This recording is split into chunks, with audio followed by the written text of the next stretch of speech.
Alright, so this is going to be another movie review. This one's called Raiders of the Sun, 1990. This is going to be another Adrian mention. I'm giving it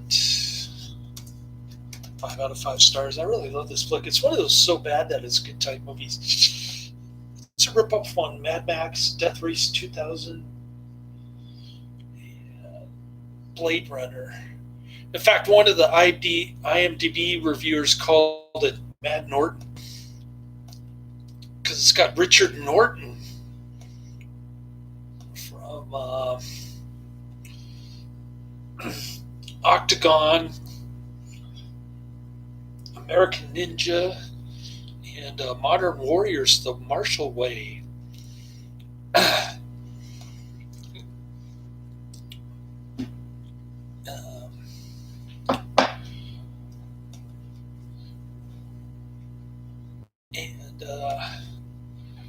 Richard Norton is a martial arts Australian bloke. He was in those other 3 movies that I mentioned. That's probably why Adrian knew about it. Adrian is from Australia. And on the bonus features, Karate Man might be interested in some of these preview attractions. They're trailers of a bunch of kickboxing movies. 2 of them are with kickboxing champ Jerry Trimble. I don't even know if Karate Man knows about Jerry Trimble.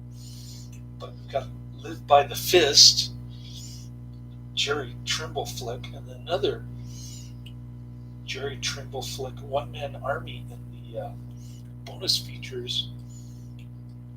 Trailers, preview attractions section of the DVD for Raiders of the Sun, 1992. And then you've got Operation Cobra trailer on this DVD with Don the Dragon Wilson. Raiders of the Sun is a new Concorde Roger Corman ripoff on Mad Max. I mentioned the IMDb reviewer called it Mad Norton. And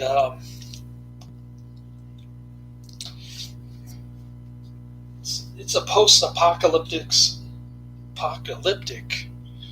scenario where the Earth is surviving a biological disaster. And what happens if the magnetic pole switch and the North Pole moves to Antarctica? Are we all going to die from ultraviolet radiation? Weather changes? That could be more dangerous than volcanoes or asteroids, right? Didn't it wipe out the Neanderthal race 46,000 years ago?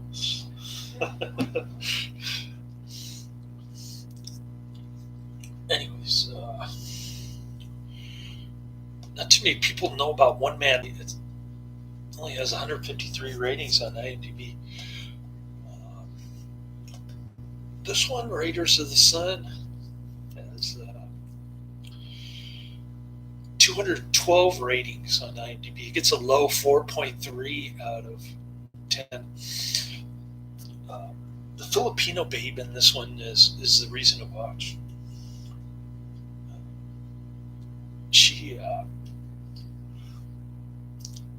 She's Richard Norton's girlfriend in this one.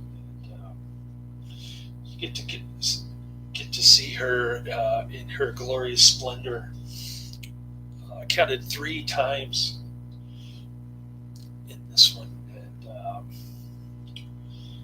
this is the point where Adrian and I hit the pause button, right? Anyways, a bunch of Filipinos living in the mountains are hoarding all this gunpowder for their ceremonies, and their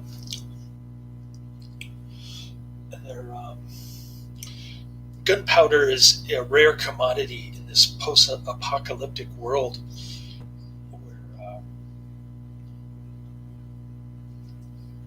these democratic government. Boo, Democrats. Liberals.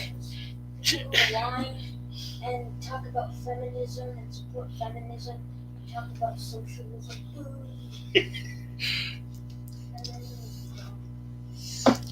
There's a rival gang that keeps.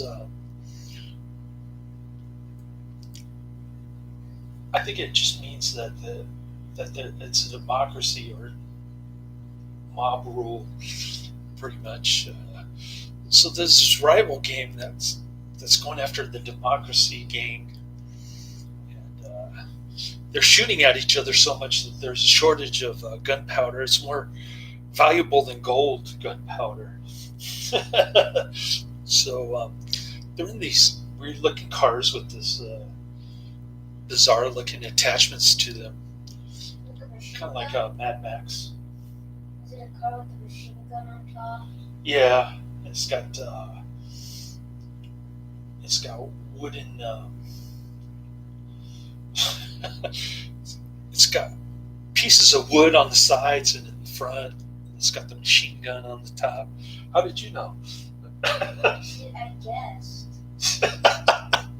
Yeah, you should be the director of these kind of films, these Mad Max rip-offs. I think you saw Mad Max when you were like 5 and then you got scared and turned it off.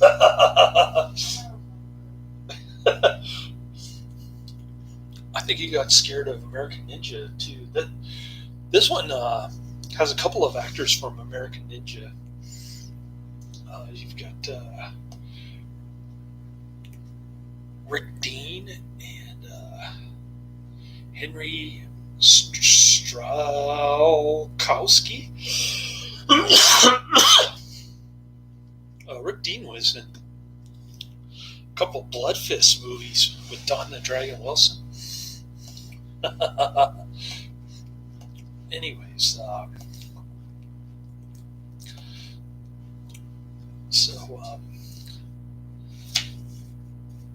so this blonde gal has her village attacked by the rebel forces.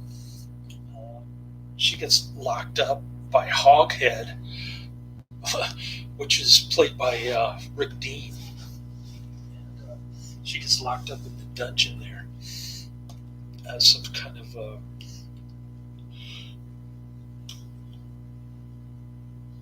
play toy, I guess. And her husband goes to a bar where the Hoghead employees are hanging out. He rips a $100 bill from a cobra, and he throws the knife and makes the cobra stick to the wall with his knife. And then he infiltrates the gang, pretends like he's one of them, and he rescues his wife. Meanwhile, Richard Norton rescues the Filipino babe who's all tied up. She's in the loincloth, but she takes it off later on. She's the reason to watch, as I said.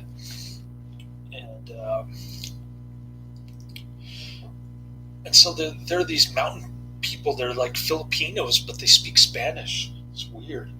And a lot of them are midgets, dwarves and stuff. I guess they had to throw in some dwarves to make it look like Mad Max.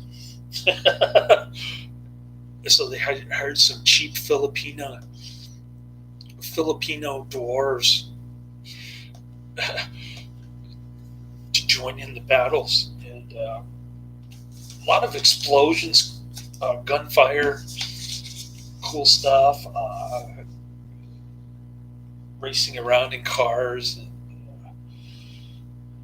Richard Norton gets hit in his arm, and his Filipino girlfriend patches it up real nice. Pretty cool background music. It sounds like a 90s action kind of background music.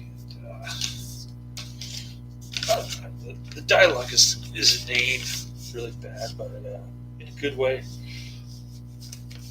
It's a pretty decent rated R dystopian film, which is one of my favorite genres. So thanks, Adrian, for mentioning that. Raiders of the Sun. I'll check out 13 Frightened Girls now. See if I can wrap up Land of the Free. I had a pretty decent nap, like 45 minutes, I think. So I'm just going to plod through these. Get through 13 Frightened Girls, Land of the Free, maybe watch some. What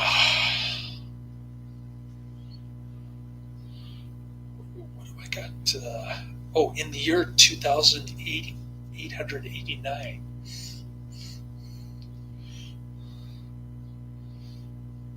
Yeah, in the year 2889. This is my next one, another AIP flick. After Land of the Free. And,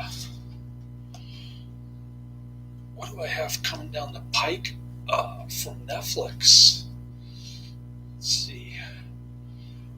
I've got Dillinger, 1945, The Cat and the Canary, 1927. Cat Chaser, 1989. So I'm in the cat section of my of my Netflix queue.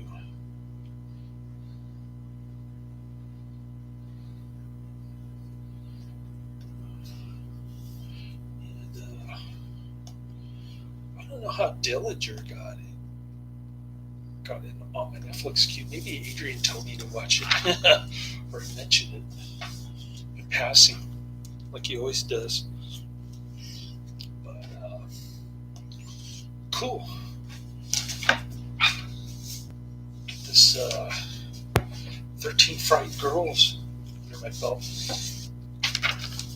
And got the Netflix coming next week. Got the YouTube movies to watch. In the year 2889. I don't think I'll be around in the year 2889. But we'll see how that goes. I think it's a Larry Buchanan remake of something. That's what it sounds like. But, do some more research on that. Kickboxing champ Jerry Trimble. I wonder if Karate Man has heard of this guy. Be interested to know. Laters.